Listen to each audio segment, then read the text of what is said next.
Tranquilo, né? Bom, galera, eu fecho com vocês, então, aqui a minha participação em relação à fisiologia dentro desse tópico, né, que a gente conversou no segundo semestre. Então, a gente foi conversando sobre os sistemas, eu tinha começado com vocês falando sobre a parte de programa de saúde, depois a gente foi para a fisiologia, e eu entro agora nos meus últimos tópicos que eu tenho para a gente finalizar, né, desse segundo semestre, antes das provas daqueles que não devem ser nomeados, que estão chegando por aí, e a gente entra agora numa parte de genética molecular, tá? Na aula de hoje, bora conversar a respeito de estrutura de proteína e função que as proteínas têm. Bom, galera, para que servem as proteínas? Proteína é uma macromolécula. O que é isso? Uma molécula grande, bastante abundante, fazendo parte de estrutura de todas as nossas células. Isso indica a principal função que a proteína tem. E aí, qual é a principal função de proteínas dentro do nosso corpo? Estrutural. Ou seja, ela compõe estruturas do nosso corpo. Esse é o instrumento molecular da informação gênica. Por quê? Porque olha isso aqui, criaturinha. DNA pode servir de molde na produção do próprio DNA. Como é que eu chamo esse processo? Duplicação ou replicação. O DNA pode servir de molde na produção do RNA. Como é que a gente chama esse processo? Transcrição. E, por fim, o RNA pode ser usado de molde na produção da proteína. Como é que a gente chama esse processo? Tradução. Então, a informação do DNA, a última instância, ela é expressa na forma de uma proteína. De maneira, então, que as proteínas desempenham uma variedade gigantesca de funções biológicas. A principal das funções é estrutural. E aí, um monte de proteínas com essa função. Colágeno e queratina são exemplos dessas proteínas aqui. Outra, transporte. A hemoglobina faz o transporte de quem?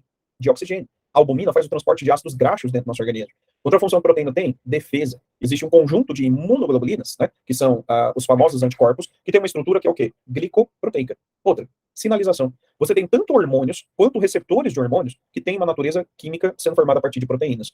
Outra, catálise enzimática. Muitas das proteínas agem como enzimas. E o que uma enzima faz? Acelera reações químicas no nosso corpo. Outra função que a proteína tem, função contrátil. Existem duas proteínas motoras no músculo, né? Actina e miosina, que garantem esse processo de contração muscular. A gente ainda tem a função de ser usado como fonte de energia. Então, numa situação de necessidade, o que o seu corpo pode fazer? Catabolizar o músculo e liberar a glicose sendo formada a partir desse aminoácido. E um processo que a gente chama de quê? Gliconeogênese. Ó, termo bonitinho, hein? Glico, vem de quê? Glicose. Neo, novo. Gênese, formação. Eu tenho a produção de moléculas de glicose a partir de precursores que não sejam carboidratos. Por quê? O glucagon, como a gente conversou aqui agora, ele é responsável por degradar a reserva de glicogênio e liberar a glicose para a corrente sanguínea, certo? Só que, numa situação onde você esteja, né, em uma condição de longos períodos de jejum, de onde vai vir esse carboidrato para a sua alimentação? Ele não vem de só alimentação, né, para o uso, né, na verdade, desse carboidrato. E aí tem outras fontes. Você pode usar o glicogênio hepático. Só que a questão, galera, é que o glicogênio, ele tem uma reserva no seu organismo que dura por um período médio que varia entre 4 a 24 horas. Depende da quantidade de reserva de glicogênio que você tem ali dentro. Depois que você faz um jejum prolongado, faz um exercício intenso, o glicogênio diminui bastante. E aí o que precisa fazer? Eu preciso produzir moléculas de glicose. E é isso aí, Ananias. O cortisol é um dos hormônios que é responsável por gerar isso aqui. Ó. Ele estimula a mobilização das fibras musculares para serem degradadas e os aminoácidos usados na síntese de quem? De glicose. Tranquilo? Qual é a vantagem? Isso pode permitir sobrevivência. Porque senão você tinha que comer, galera, de pelo menos, sei lá, 12 em 12 horas. E não é assim, né? O ideal seria todo mundo comer todos os dias, né? Pelo menos do ponto de vista social hoje em dia. Mas do ponto de vista evolutivo, cara, certeza, né? Da sua próxima refeição. Para quem assiste aqueles programas da Discovery, largados da vida, você vê que muitas vezes os caras ficam vários dias sem se alimentar. E eles conseguem sobreviver mesmo sem esses alimentos, por um período, né, grande de dias, por conta das reservas, e uma das reservas pode ser proteína. Beleza? Outra função que a gente tem, queratina, tá? Que faz uma função de tanto estrutural, formando algumas estruturas do corpo. Quais estruturas do seu corpo é formado por queratina? E aí, onde você tem queratina no seu corpinho? No cabelo, o que mais? Nas unhas, você tem na pele. E nos animais, essa queratina outras coisas também. O que mais? Que nos bichinhos queratina pode formar escamas, garras, chifres, cornos, né? Penas, tudo isso é formado a partir de queratina. Professor, mas peraí, chifre e corno não é a mesma coisa? Não, não, não é, tá? Para biologia tem diferença. E aí, qual é a diferença entre chifre e corno? Chifre cresce e cai, corno cresce e fica. Parece zoeira, mas não é, é sério, tá? Chifre é uma estrutura transitória, corno é uma estrutura permanente. Então, uma vez corno, para sempre corno. Né? A vaca, o que ela tem? Chifre ou corno? Corno, né? A estrutura não cai, a gente chama isso de corno, e elas são formadas por queratina. Agora, por exemplo, um animal como um cervo, por exemplo, um veado, ele tem esse chifre que cresce durante a época de reprodução e ela cai na época do inverno. Como é uma estrutura transitória apenas, né? Aí é um chifre. Professor, estou gostando dessa história, não, está me dando gatilhos, né? Essa história de corno, de chifre, a lágrima está escorrendo aqui no canto do olho. Ei, Lili. Isso aí, gente. Vai dar certo. Partiu chorar. Bom, galera, qual que é a parte básica que a gente tem das nossas proteínas? O aminoácido, tá? O que significa esse termo, aminoácido? Significa que de lado aqui, ó, eu tenho um grupamento que é o quê? Amina. No outro, eu tenho um grupamento chamado de ácido carboxílico, tá? Nas proteínas, a gente só tem os isômeros L, a gente brinca com a biologia canhota, né? Por quê? Porque a gente só usa os isômeros L, que são esses, o NH3 virado esquerda. Os isômeros D, que é aquele que tem o NH3 virado para o lado direito, ele não consegue ser usado na síntese de proteínas dentro do nosso corpo. O único aminoácido que não tem esse isômero L e isômero D, né, é a glicina, porque o radical dele aqui é um hidrogênio. E aí a gente gera não mais um carbono quiral. O que é um carbono quiral lá da química, lembra? É um carbono que tem o quê? 4 ligantes diferentes entre si. E a isomeria óptica só vai acontecer para os caras com esses 4 ligantes. E aí por que eu chamei de L ou de D? Porque ele faz o desvio do plano da luz polarizada para a esquerda ou para a direita. Lembra disso? Então, a gente, na hora que um indivíduo toma um suplemento, esse suplemento, ele tem como fazer, né, suplementação se a gente tiver um L aminoácido, não D aminoácido. Tranquilo? Os aminoácidos, então, eles são quantos? E aí, quantos diferentes aminoácidos a gente tem? Galera, potencialmente infinitos. Potencialmente, são infinitos. Por quê? Porque qualquer que eu adicionar nesse radical, formar um aminoácido diferente. Concorda comigo? Só que quantos aminoácidos são proteinogênicos? Aí sim, Rafael, são quantos? 20. São 20 aminoácidos que estão responsáveis por fazer essa composição aqui. E aí a gente tem esses 20 aminoácidos sendo diferenciados entre si de acordo apenas com esse radical que aqui está presente. Tranquilo? E aí esse radical, alguns deles são polares, outros são apolares, existem alguns deles que têm carga positiva ou negativa, e isso tudo é importante para garantir o dobramento da proteína. Porque se a proteína é dobrada de uma forma incorreta, a forma é mudada. E eu vou te mostrar que forma e função das proteínas são duas coisas intimamente relacionadas. Se eu mudar a forma, a função é perdida e isso pode trazer um monte de problemas para aquele indivíduo. Tranquilo? Os tipos de aminoácidos são classificados de acordo com 2 critérios principais: essenciais e não essenciais, também chamados de quê? Naturais. A gente tem quantos de cada um deles? Quantos são os aminoácidos naturais, os que a gente consegue fazer a produção? 12 dos 20. E a gente tem aqueles que são essenciais, são quantos? 8. Só que numa classificação um pouco mais correta, que você vai ver no ensino superior, nos mês que vem, amém? Né? Você vai ver lá na faculdade que, na verdade, a gente faz uma classificação em 2 grandes grupos. Tá? Existem os aminoácidos que são naturais, os que são essenciais, e os que são chamados de condicionalmente essenciais, também chamados de quê? Semi-essenciais. Como assim? Numa condição normal, você produz a quantidade que você precisa, mas em uma condição de necessidade, na hora de uma hipertrofia, por exemplo, para aumentar a massa muscular, ou para crescer, a gente precisa fornecer esses aminoácidos. Em crianças, existe a histidina, que ela é um aminoácido essencial. Quando você se torna um indivíduo adulto, o tanto de histidina que você passa a produzir, ele é suficiente para a manutenção do seu corpo constante. Professor, mas você está falando que tem aminoácido que eu não produzo, como é que eu consigo sobreviver? Comendo. O que é um aminoácido essencial, então? Aquele que eu não produzo. Se ele é essencial, ele tem que vir de onde? Da dieta. Agora, um aminoácido natural, eu consigo fazer a produção? Sim. Beleza? Esse você produz. Só que alguns deles, você não produz na quantidade que você precisa, em algumas condições em específico. Beleza? Bom, o número de aminoácidos que a gente tem nas proteínas pode variar bastante. A proteína que tem a maior quantidade de aminoácidos que a gente conhece é essa aqui, ó, titina. A titina é uma proteína que tem 26 mil aminoácidos na sua composição. Já outras, ó, 100 aminoácidos, como o citocromo C humano, por exemplo. Eu consigo saber, com base apenas nesse número, qual que é a sequência que esses aminoácidos têm? Não. Por quê? Porque o uso desses aminoácidos ele vai variar bastante, o que não me permite predizer com precisão o comportamento dessa molécula se eu te der apenas o número de aminoácidos. Afinal de contas, olha isso aqui. Se a gente pega essas duas proteínas aqui, do boi, uma com 104 e outra com 245. O que eu esperava do número de aminoácidos quando comparado uma em relação à outra? Que tivesse uma proporção mais ou menos de 2,5, né? Mas não. Olha esse cara aqui. 6, 22, 2, 4, 5, 15. E assim por diante. Não existe, inclusive aqui, ó, a histidina, tem mais histidina presente nesta a proteína que é menor do que nesta que é maior. Tá? Não dá para dizer. Num exercício, por exemplo, o cara falar 100 aminoácidos foram encontrados em duas proteínas. Eu posso afirmar que eles são iguais? Não. Tá? Por quê? Porque eu te falei o número. Eu não te falei a quantidade de aminoácidos e, principalmente, eu não falei qual que é a sequência. Porque se a gente muda a sequência, os aminoácidos eles mudam bastante também. Quando 2 aminoácidos ligam entre si, o resultado dessa ligação é chamada ligação peptídica. Do ponto de vista químico, essa é uma hidratação. Lembra disso? O que é isso? Ó, na hora de fazer uma ligação, esta hidroxila e este hidrogênio vão ser removidos. A remoção desse hidrogênio e dessa hidroxila faz com que esse carbono, que antes tinha 4 ligações, permaneça apenas com 3. E esse nitrogênio, que estava com 3, permanece apenas com 2. Para alcançar a estabilidade, o que esses dois caras fazem? Ligam entre si. A ligação que é feita entre eles, a gente chama de ligação peptídica. Regra. Quantas ligações peptídicas serão formadas?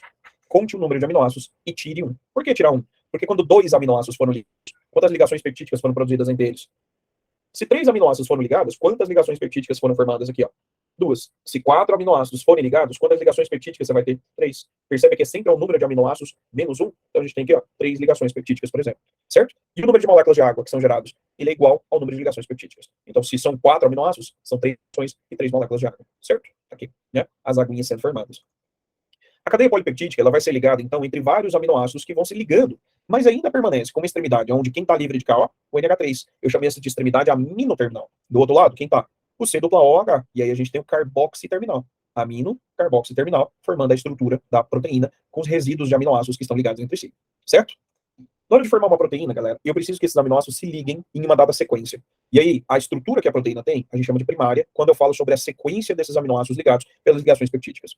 Depois, né? Então, a ligação, a estrutura primária, ela vai ser relacionada com todas as ligações, especialmente as peptídicas, que essa proteína ela faz.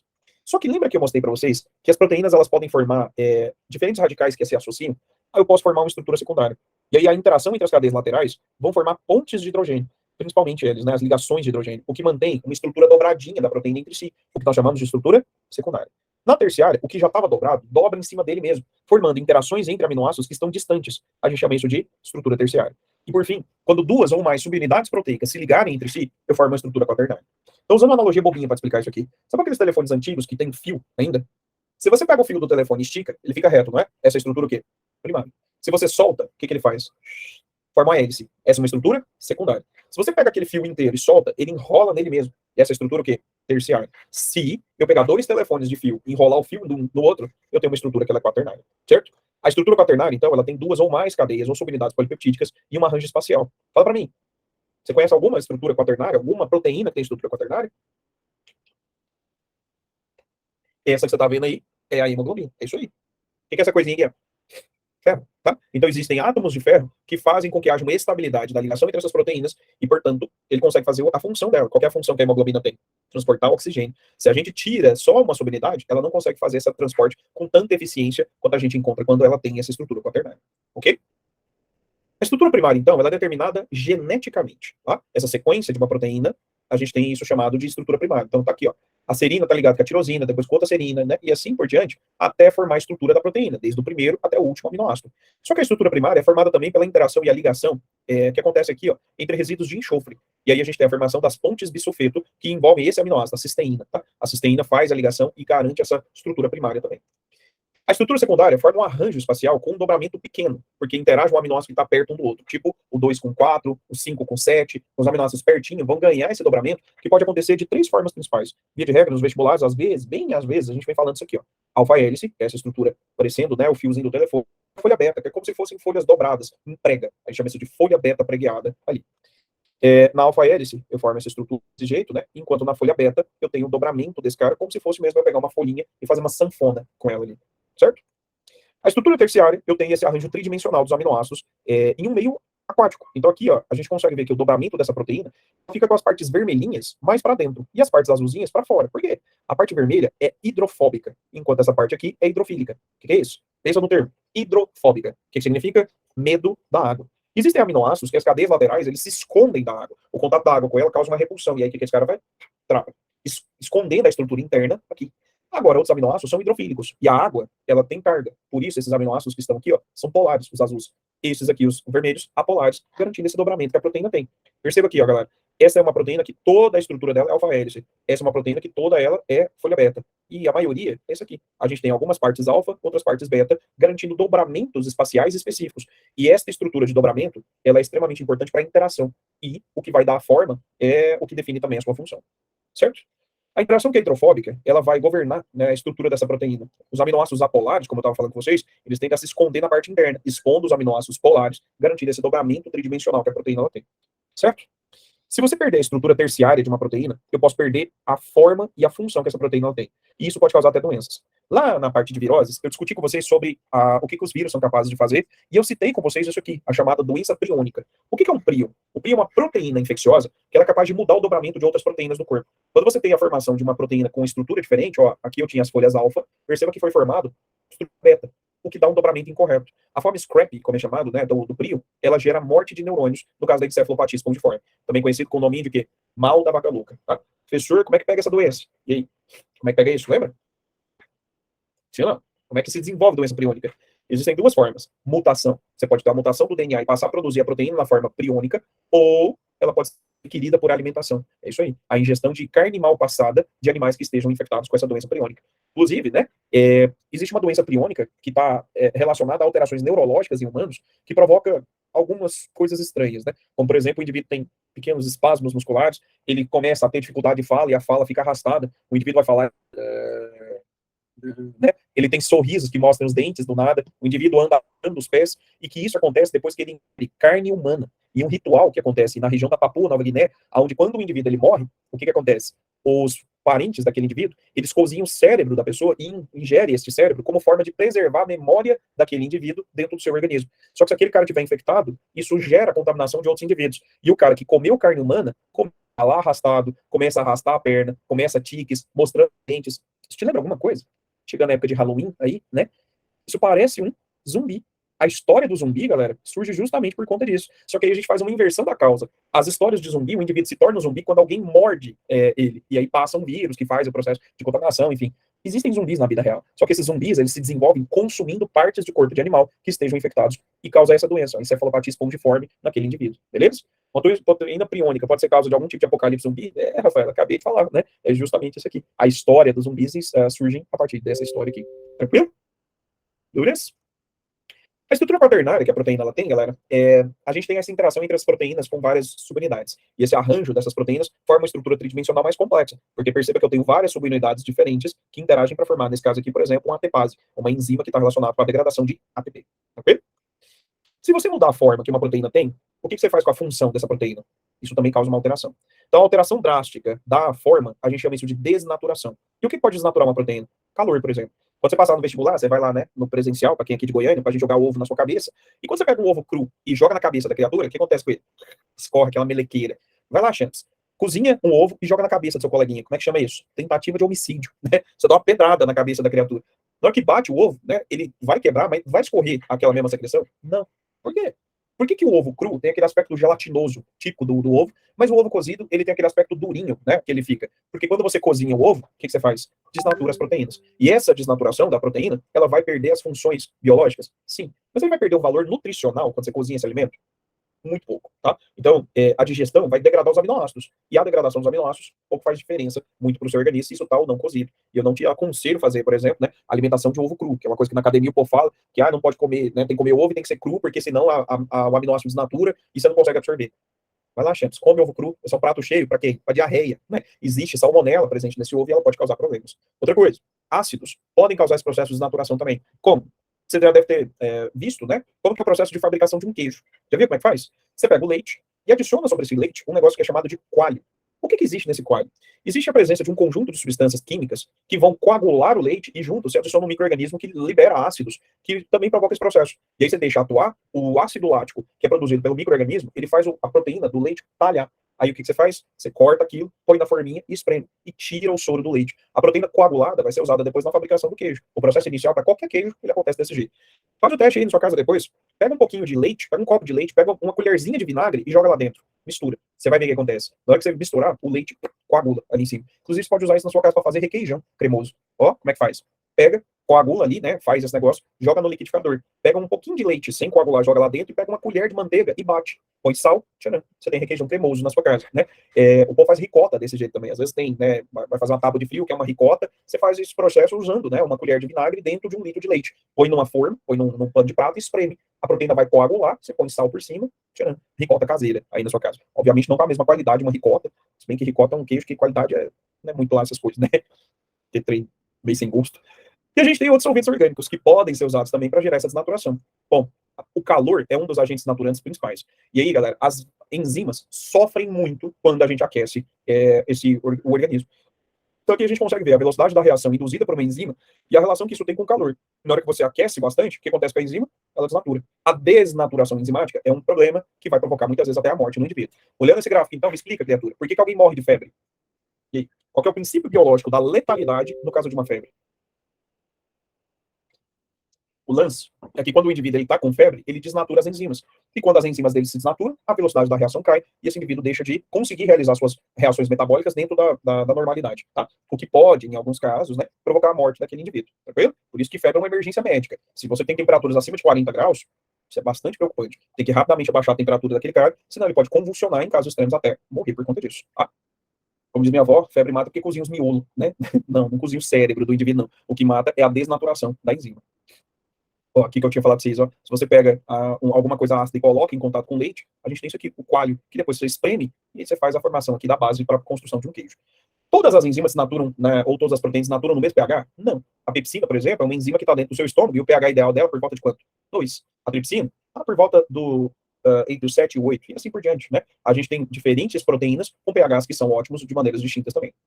Inclusive, galera, você pode fazer esse processo de desnaturação utilizando detergentes. E esse é o princípio básico do porquê lavar a mão, por exemplo, né, com água e sabão, é algo que ajuda bastante na proteção contra um monte de doenças, inclusive a Covid-19, né? Por quê? Dois aspectos. O detergente, ele pode romper membranas lipídicas, e isso dificultar o desenvolvimento do micro-organismo, mas a segunda é que ele desnatura as proteínas. E ao desnaturar, mudando as cargas, isso faz com que a gente não tenha a mesma atuação por conta da estrutura que não é a mesma. Então, por exemplo, quando o indivíduo, né, você vai lá, principalmente para as meninas que têm cabelo maior aí, se você toma banho e usa um shampoo e não usa o condicionador por cima, como é que seu cabelo fica, criatura? Você vai lá, manda o shampoozão por cima e aí sai sem usar o condicionador. Como é que o cabelo fica? Famoso shampoo de laranja, né? Só o bagaço. Fica seco e cheio de frizz, todo armado. Cara, o que o detergente, o shampoo faz e o que o condicionador faz que reverte esse processo? Quando você usa o shampoo adiciona carga negativa na queratina. E essas cargas negativas, negativo com negativo, o que ele faz? Repele. O cabelo fica armado porque está cheio de cargas. Quando você usa o condicionador, o que o condicionador faz? Ele vai neutralizar as cargas da queratina e remover essas cargas negativas. E aí o cabelo é domado por conta disso. Ele vai abaixar porque a desnaturação ela acabou sendo revertida. O cabelo é um ótimo local para a gente estudar essas desnaturações, porque vocês, meninas, fazem um monte de coisas que causam essa desnaturação. Algumas delas intencionais, como, por exemplo, chapinha. Quando você pega o cabelo e faz chapinha sobre ele, o que você está fazendo? Você está rompendo as pontes de hidrogênio quando você aplica calor e faz a tração. E aí isso aumenta a agitação das moléculas. Chega uma hora que a agitação é tão intensa que você tem a abertura da estrutura tridimensional, a perda dela, e o cabelo ele fica liso. Só que isso dura para sempre? Né? Seu cabelo ele vira um meteorologista. Você passa perto de uma nuvem carregada, né? Só de passar perto, o que acontece? Arma tudo de novo, e aquele tem as interações, a água, né, elas são reformadas quando você molha o cabelo. Então, você vê sua coleguinha lá, né, com o cabelo liso, todo cheio de frufruzeira, que ela foi numa festa no sábado, e chegou na segunda-feira, o cabelo dela ainda tá com aquelas frufruzeiras e todo lisinho. Chegou na terça também, chegou na quarta também. O que você sabe disso? Que sua coleguinha é uma porquinha, que até hoje não tomou banho, não lavou o cabelo, né? Se você lava o cabelo, a ponte de hidrogênio ela acaba sendo refeita. Agora, existem alguns tratamentos que são mais agressivos, que é a chamada permanente, progressiva, enfim, hoje o povo tem catino 10 nomes que a galera dá para esse negócio, mas que usa uma substância redutora e outros componentes oxidantes para gerar uma reorganização da estrutura da alfa-queratina. Então, ó, tá aqui as pontes de sulfeto. Quando você faz a redução dessas pontes, a gente adiciona hidrogênio. Quando a gente adiciona componentes que vão, né, o calor aqui aplicado, junto com depois o processo de oxidação, essas pontes acabam sendo refeitas, mas parcialmente. E o que isso faz? O cabelo fica com aspecto liso. Só que nesse caso o que foi rompido não é uma ponte de hidrogênio, é uma ligação covalente. Eu consigo reformar essa ligação facilmente? Não. Por isso que pode lavar o cabelo, que ela não volta ao normal. Professor, mas quando eu faço esse negócio, depois de alguns meses, eu tenho que fazer de novo. Sim. Por quê? Porque partes dessas pontes, naturalmente, elas vão ser reformadas. E o segundo motivo é que seu cabelo cresceu, né, criatura? E a estrutura da base do pelo é determinada geneticamente. Logo, não haverá mudança a respeito desse cabelo na parte da base. A gente só vai ter isso na região do fio, na parte mais alongada. Ok? Dúvidas? Bom, meninos, a função do formol, Rafael, é que o formol ele tem essa ação aqui, ó. Tá? Ele é o componente que vai gerar esse fornecimento dos hidrogênios para romper as pontes de hidrogênio aqui. Tá? Então ele tem uma ação de composto redutor. A gente tem alguns exemplos de atividades proteicas, né? Como, por exemplo, os anticorpos, que lá na parte de imunologia o Eduardo deve ter conversado com vocês já, né? Eles vão se ligar e fazer uma resposta. A gente tem alguns aminoácidos que são usados na alimentação, como, por exemplo, o aspartame, que é usado como um adoçante, e o glutamato monossódico, que é usado na indústria alimentícia, né? Como acentuador de sabor. Só que esse cara aí tem que tomar muito cuidado. Algumas pessoas têm um processo de intolerância a esse cara aqui. Por quê? Por conta da fenilcetonúria. A fenilcetonúria, ele é uma intolerância que o indivíduo tem a um aminoácido chamado fenilalanina. E por quê? Porque ele falta uma enzima chamada fenilalanina hidroxilase naquele indivíduo. E a falta desse aminoácido, dessa fenilalanina, ela tem que ser identificada ao nascimento por um teste chamado teste de Guthrie, né? Ou popularmente conhecido como teste do pezinho. O que se faz? Fura o pezinho da criança e coleta amostras de sangue. Ao fazer essa coleta, vai fazer testes para fenilcetonúria, hipotiroidismo e outros problemas que podem ser erros inatos do metabolismo. E ao fazer isso aqui, essa criança que tem a fenilcetonúria não pode ingerir fenilalanina. Pessoa, onde é que eu encontro esse negócio? Em qualquer proteína. Ou seja, pessoas que têm fenilcetonúria, elas têm que ter uma dieta hipoproteica, muito hipoproteica, porque a fenilalanina acaba não conseguindo ser metabolizada e ela acumula no cérebro gerando retardo mental, tá? Déficit cognitivo no indivíduo. Alguém que tem fenilcetonúria? Professor, tô com medo de ter esse negócio aí. Tem não. Se você tivesse e, né, ter uma alimentação normal, você não estaria presente aqui hoje mais na idade que você está. Porque é uma doença que ela, se não corretamente manejada, ela pode provocar a morte do indivíduo na fase da infância mesmo. Ao longo da minha carreira como professor, cara, toda vez que eu dou aula disso aqui, eu sempre pergunto na sala de aula se tem alguém. Eu tive um aluno apenas com fenilcetonúria. Felizmente, é uma doença que tem uma frequência bem baixa. Aí, esse menino, a gente conversando um dia, né, eu falei pra ele, assim, que era muito raro, que ele era o primeiro aluno. Aí ele falou que tem em Goiás existe um cadastro de pessoas com fenilcetonúria. E existe, se não me engano, ele falou que são 54 pessoas no estado de Goiás inteiro, tem 7 milhões de habitantes, né? Existem 54 pessoas apenas com o cadastro da fenilcetonúria. Então, de fato, a frequência disso é menor, né? Bem baixa aí. Ok? Um dia a gente conversando, né? Falei, tá, e como é que você faz para não comer proteína? Como é que é a vida e tal? Aí eu falando das coisas do dia a dia dele, né? Que ele come principalmente carboidrato e lipídio, né? Aí eu falei, tá, e churrasco, como é que você faz? Ele falou, professor, quando tem churrasco eu levo batata. Aí eu peço pra assar a batata na churrasqueira. Nossa, velho, que vida triste, né? Eu falei, você não sente falta? Nem falou, aí ele falou um negócio que eu nunca tinha parado pra pensar. Ele falou, pessoa, eu nunca comi. Então, assim, eu não sei qual que é o gosto. Se eu não sei qual que é o gosto, eu não sinto falta porque eu nunca comi. Eu falei, faz sentido, mas tadinho, ele sente o cheiro, cara. E pensa, que ruim. Se você come proteína em grande quantidade, qual que é o destino desses aminoácidos? E aí, comer proteína vai fazer você ficar forte? Vai. Você vai ficar forte igual sua mãe falava que você era forte quando você era pequeno, né? Você vai ficar gordinho, né? Vai ficar bonito, porque os gordinhos são mais bonitos, não é mesmo? Cara, se não tem demanda, o que seu corpo vai fazer? Ele vai converter esses aminoácidos em outras coisas.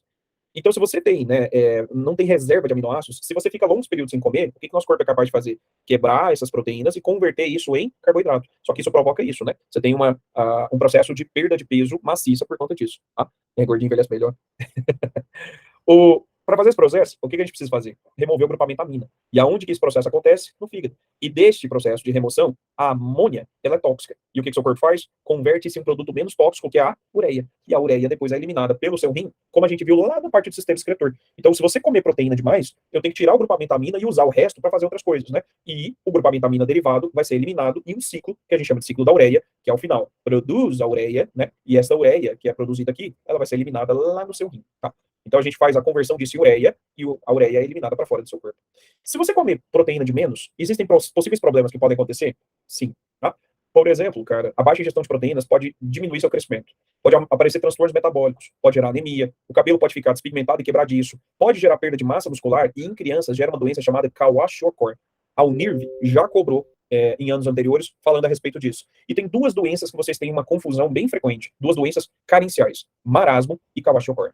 Qual que é a diferença, galera? O marasmo é uma falta da ingestão de carboidratos na alimentação. Isso vai provocar uma fraqueza extrema nesse indivíduo, tremor, mão fria, nervosismo, desmaio, né? E no jejum prolongado, o que vai acontecer? Você começa a utilizar a reserva de tecido adiposo para fornecer energia. Isso provoca o emagrecimento. O marasmo, esse quadro de subnutrição, ele se mantém por períodos extremamente prolongados, o que provoca, infelizmente, cenas tristes como essas, né? Onde as pessoas ficam aqui, como você percebe, só a pele e o osso, né? Um quadro de subnutrição prolongado, que provoca um quadro de apatia e uma magreza extrema. Essa pessoa não tem força, às vezes, nem para levantar, por conta da falta de nutrientes energéticos, além de nutrientes plásticos. Diferente do que acontece com o Kwashiorkor. O Kwashiorkor é uma doença em que o indivíduo ele não tem proteína, mas a dieta é rica em carboidrato. O que significa esse termo? Kwashiorkor. É literalmente a doença do filho mais velho, tá? Num dialeto lá de um país da África. Isso está relacionado principalmente a esse aspecto aqui, ó, o desmame precoce. A criança, enquanto ela estava amamentando na mãe dela, ela recebia a proteína do leite. Na hora que essa criança, ela, por uma questão de falta de planejamento familiar, a mãe dela engravida uma segunda vez, a gravidez que essa mulher ela tem, ela provoca muitas vezes naquele indivíduo a falta do fornecimento correto dos nutrientes. E se não há o fornecimento desses nutrientes proteicos na alimentação, o que isso provoca? Uma queda da quantidade de proteína, mas a mãe, muitas vezes, com uma condição um pouco melhor de financeira do que a família que tem isso aqui, ela tem uma condição de dar para o filho banana, arroz, bolacha, coisas que são ricas em qual nutriente? Carboidrato. Mas falta um leite, falta uma carne, falta, né, um feijão, uma soja, que vá fornecer proteína para essa criança. E nessa situação, esse carinha, como você percebe aqui, ó, o bracinho dele, ele é um bracinho mais fininho, né? Mas nem de perto, igual o braço dessa outra criança que você tá vendo. Só que olha o tamanho da barriga desse moleque, tá? Esse quadro de dilatação abdominal é por conta do excesso de líquido que está dentro da barriga dessa criança, causado por uma redução da taxa de albumina na corrente sanguínea.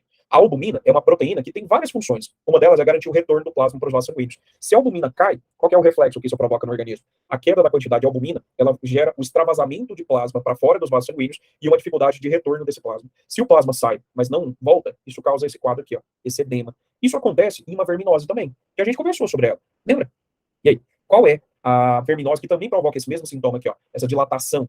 Esquistossomose. E o motivo é o mesmo. Aonde o verme, o Schistosoma mansoni, ele vive? No sistema porta-hepático. E ao viver no sistema porta-hepático, o que esse carinha ele vai fazer? Ele vai provocar, né, esse quadro de inchaço por uma redução da quantidade de albumina. Então, diferente do que acontece com o marasmo, essa criança ela não fica com apatia, com, né, aquela mesma fraqueza, porque ela tem carboidratos na dieta, ela tem calorias, mas as proteínas não são fornecidas. Então, o cabelo não cresce, tem despigmentação do corpo, né? A pele fica mais clara, os cabelos ficam quebradiços, porque tudo isso depende de proteína que não está sendo fornecida, tá? Bater as proteínas, 0,8 grama por quilo. É mais ou menos por aí mesmo, Vitor, né? A quantidade que é necessário. Só que você tem que fazer uma avaliação mais individualizada. Isso é uma média de quanto que vai dar para a maioria das pessoas. Certo? Dúvidas, crianças? Alguma dúvida quanto à proteína? Não? Bom, bora começar bem o iniciozinho aqui de enzimas e semana que vem a gente finaliza.